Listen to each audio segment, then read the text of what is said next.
BJP ने कांग्रेस और राहुल गांधी को शदीद तनकीद का निशाना बनाया है। बीजेपी तर्जुमान संबित पात्रा का कहना है कि कांग्रेस में सब कुछ राहुल गांधी के कहने पर होता है।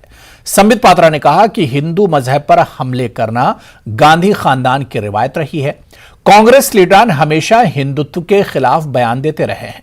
यही नहीं, राहुल गांधी कांग्रेस को मुसलमानों की पार्टी कह चुके हैं। राहुल गांधी सिर्फ वोट की सियासत करने मंदिर जाते हैं।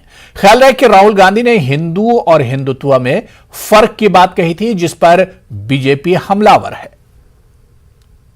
कल भारतीय जनता पार्टी ने सलमान खुर्शीद जी के किताब के ऊपर जब प्रेस कॉन्फ्रेंस किया था, तो उस प्रेस कॉन्फ्रेंस में कहा था कि सोनिया जी और राहुल जी इस पर जवाब दें, सफाई दें।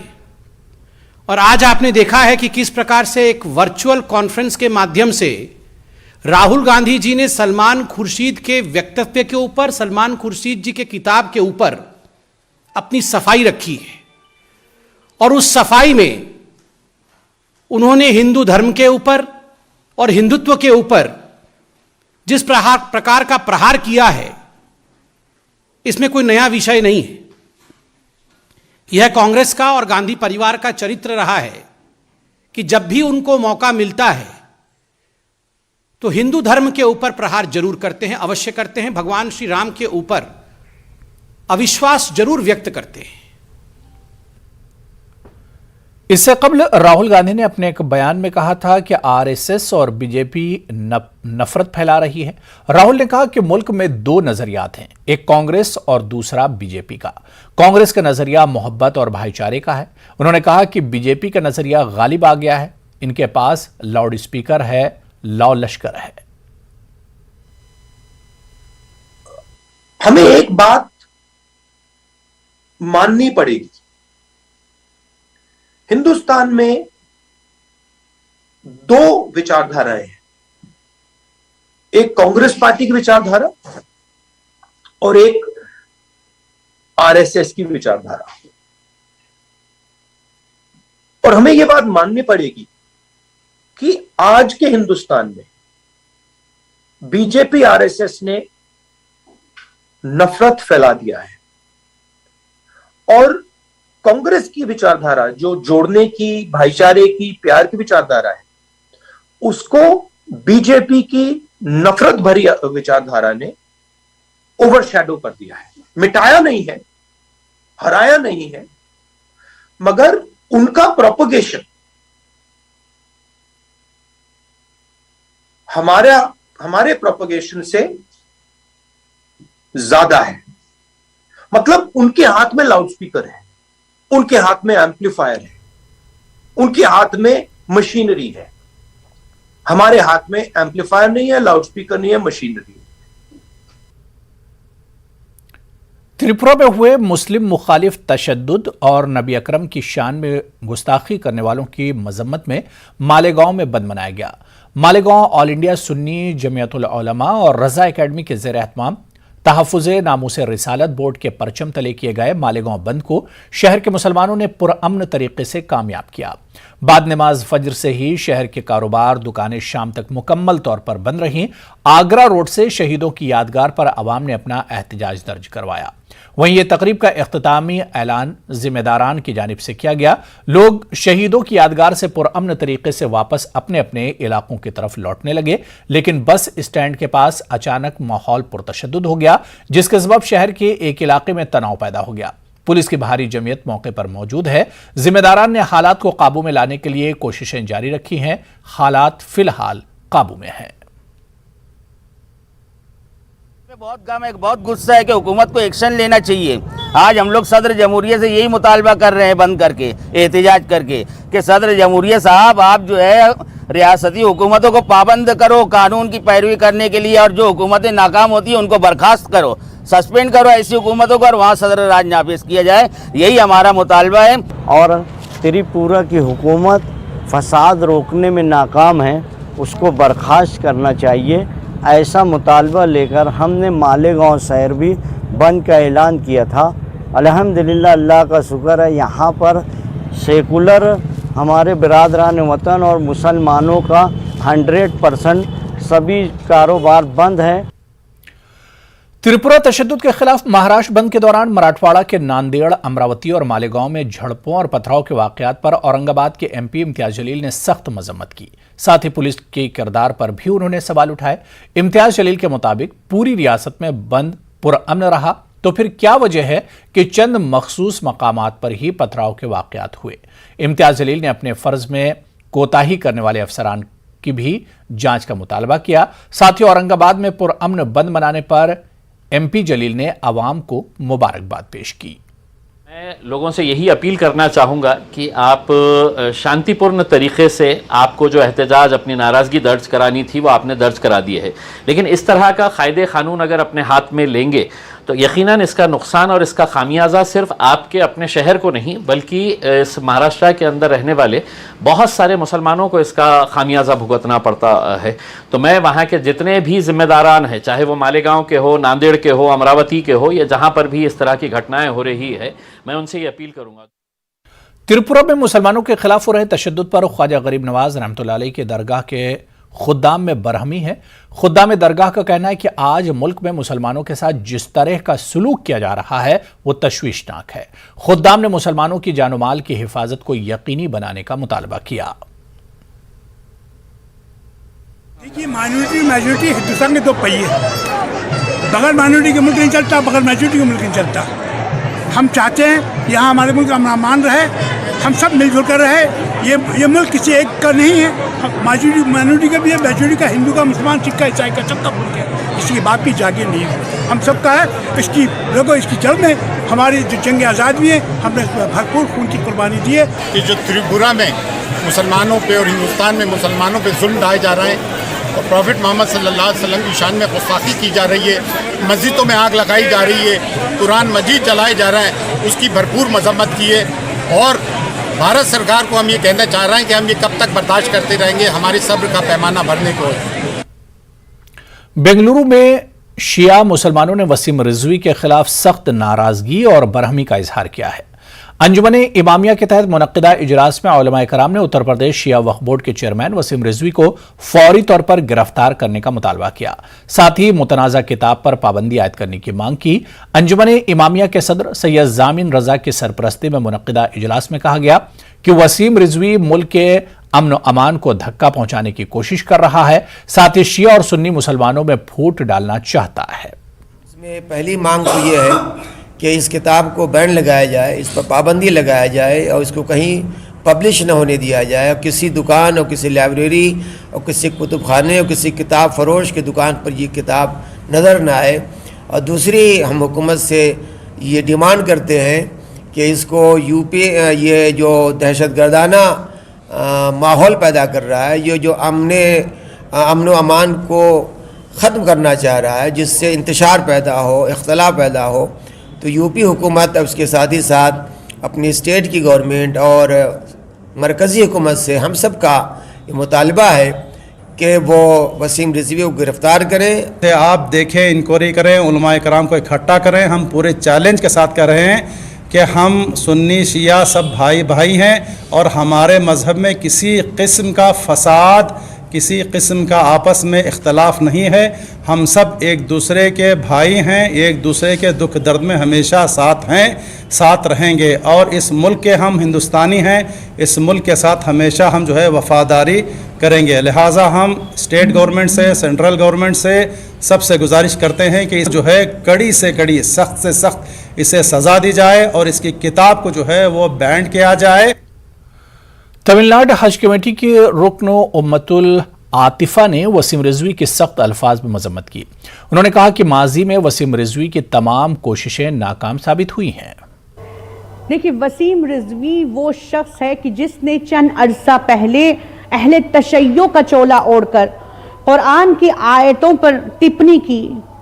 उसने तारीख के इख्तिलाफी मौज़ूहात पर कि जो बहुत ही नाजुक हैं, इसको छेड़कर मुसलमानों को आपस में लड़ाने की कोशिश की, मगर अल्हम्दुलिल्लाह तमाम दुनिया के मुसलमानों ने मुत्तहिद होकर इस मलऊन को मुंह तोड़ जवाब दिया।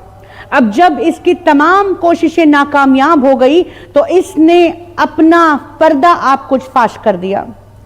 ये मलऊन ने उस शख्सियत के बारे में नाजेबा अल्फाज का इस्तेमाल किया कि जो खुद सदर ममलिकत कायनात इलाही हैं, जो खल्कुल अज़ीम है, रहमतुल आलमीन है, कि जिसके बारे में तमाम दुनिया के दानिश्वरों ने बेहतरीन से बेहतरीन राय रखी। और इस मलऊन की इतनी जुर्रत हो गई कि मुसलमान का चोला पहनकर इसने रसूलुल्लाह सल्लल्लाहु अलैहि वसल्लम के शान में गुस्ताखी करने की कोशिश की। चलिए यहां पर रुकेंगे फिलहाल छोटे से ब्रेक के लिए।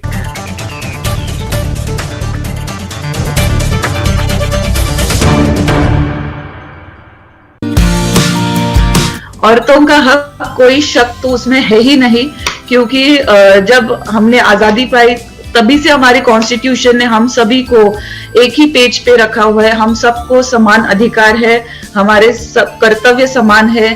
तो उन अधिकार और वो जो अपॉर्चुनिटी, मतलब कोई संधि हम सबके लिए है, यही फीलिंग मुझे लगता है हमको बकअप करने के लिए, हमारे सपोर्ट के लिए खड़ी हुई है कि औरतों का हक कोई शक, ये एक बहुत ही अच्छी अवेयरनेस ड्राइव रही हुई है।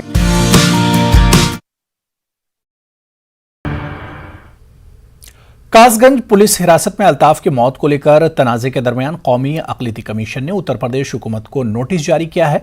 चीफ सेक्रेटरी और डीजीपी उत्तर प्रदेश को नोटिस का जवाब देने के लिए 2 हफ्तों का वक्त दिया गया है।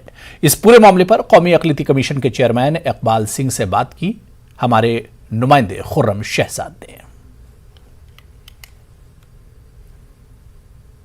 उत्तर प्रदेश में कासगंज पुलिस की कस्टडी में एक शख्स की मौत हुई, उसकी मौत को लेकर के विवाद हो गया। इस पूरे मामले पर राष्ट्रीय अल्पसंख्यक आयोग के अध्यक्ष इकबाल सिंह लालपुरा जी हमारे साथ हैं। सर, आप लोगों ने क्या किया है, क्योंकि आप खुद एक आईपीएस अफसर रह चुके हैं, किस तरह की बातें थी कि आपने इस सिलसिले में कुछ कार्रवाई की? सुबह मोटो हमारे ध्यान में न्यूज़पेपर से आया था कि वहां ऐसी कोई घटना हुई है और उसमें 5 पुलिस वाले सस्पेंड हुए हैं, क्योंकि उसमें जो व्यक्ति जिसकी डेथ हुई वो एक माइनॉरिटी कम्युनिटी से था। इसलिए हम गवर्नमेंट ऑफ उत्तर प्रदेश के अधिकारियों से, चीफ सेक्रेटरी साहब से, डीजीपी साहब से रिपोर्ट मांगी है और हमारे अफसर वहां जाके वेरीफाई भी करेंगे उसको। तो we will stand by with the minorities के साथ खड़े होंगे और देखेंगे कि उनके साथ ऐसी कोई ज्यादती ना हो। ये जो नोटिस गया है, कितने दिनों में उनको अपना जवाब देना है और क्या क्या चीजें आपने उनसे तलब की हैं? देखो, हमने उनसे पूरी रिपोर्ट मांगी है 15 दिन के अंदर। सारी डिटेल जो है वो क्या वहां था, व्हाट आर दी सर्कमस्टांसेस, उसमें सारी डिटेल रिपोर्ट आएगी। सर, क्योंकि आप खुद एक आईपीएस अफसर रह चुके हैं, जो थ्योरी अजीब सी नजर आई कि एक 2 फुट की टोटी से एक 5 फुट का शख्स जो है वो खुदकुशी कर लेता है। देखो, ये जो अभी तो कुछ भी कहना जो है ना वो वाजिब नहीं होगा जब तक आपने विजिट ना किया हो, जब तक लोगों को ना मिले हो, जब तक रिपोर्ट हमारे पास ना आए। यहाँ तो क्याफे हैं जो कोई भी किसी तरह के लगा सकता है। So let us see what is the reality and उसके मुताबिक हम एक्शन करेंगे। तो कमीशन ने 2 हफ्तों में सीधे तौर पर उत्तर प्रदेश सरकार से, डीजीपी से और चीफ सेक्रेटरी से जवाब मांगा है। कैमरामैन प्रहलाद के साथ खुर्रम शहजाद, न्यूज़ 18 दिल्ली। पाकिस्तान की 14 पारा ब्रिगेड के बहादुर जवान काजी सज्जाद अली 20 बरस की उम्र में ये सोचने पर मजबूर हो गए कि क्या इन्हें पाकिस्तानी फौज में बने रहना चाहिए या नहीं।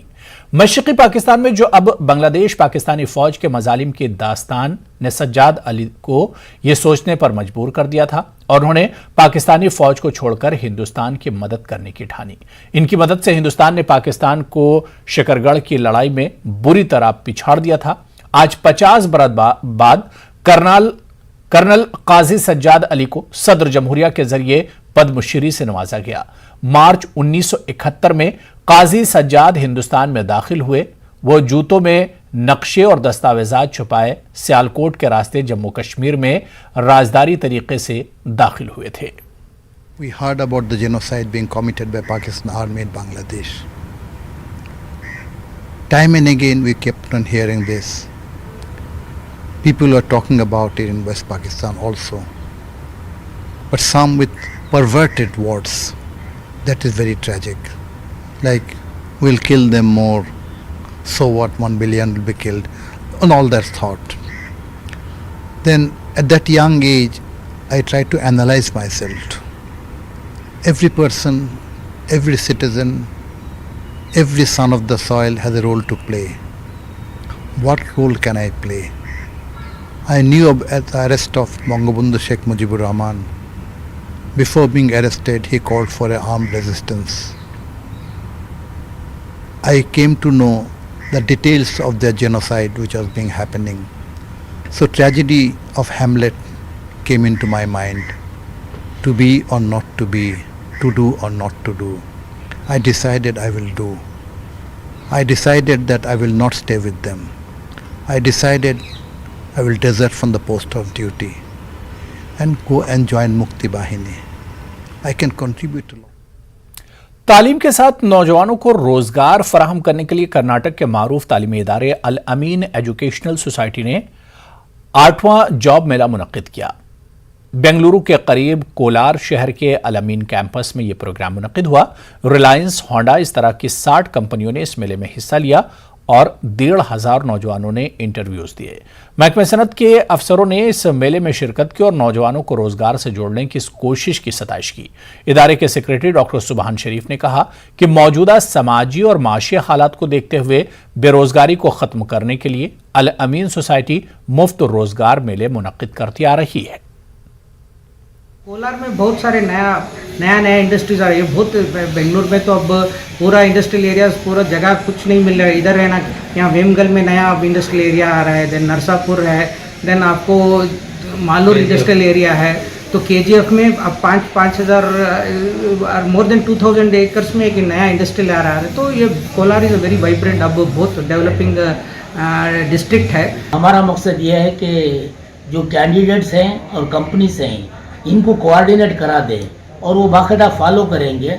अब जैसा कि अभी चंद स्टूडेंट्स भी आए थे, उनको ऑफ़र मिल गया है। मंडे से रिपोर्टिंग करने के लिए भी ऑफ़र मिला है और सुबह में रिलायंस की कंपनी से जो ये था वो यहाँ पर ये पूरा प्लेसमेंट ख़त्म कर दिए। वो जॉब फेयर कैसा होता है, तो इंशाल्लाह नेक्स्ट अब एक 3-4 मंथ्स के बाद अभी एक जॉब फेयर करेंगे तो इन लोगों को तैयारी रहेगी और ज़्यादा वो लोग ताउन करेंगे और ज़्यादा सक्सेसफुल रहेगा। तो इंशाल्लाह ये फर्स्ट अटेम्प्ट था कोलार में, बहुत अच्छा रहा, आगे भी हमें करते रहेंगे। Job fairs across the state to map job opportunities to the companies who require manpower. तो so this job has been done by this Al Amin and Gausia institutions. This is a very commendable effort. तो चलिए इस bulletin में अभी फिलहाल इतना ही। आदाब।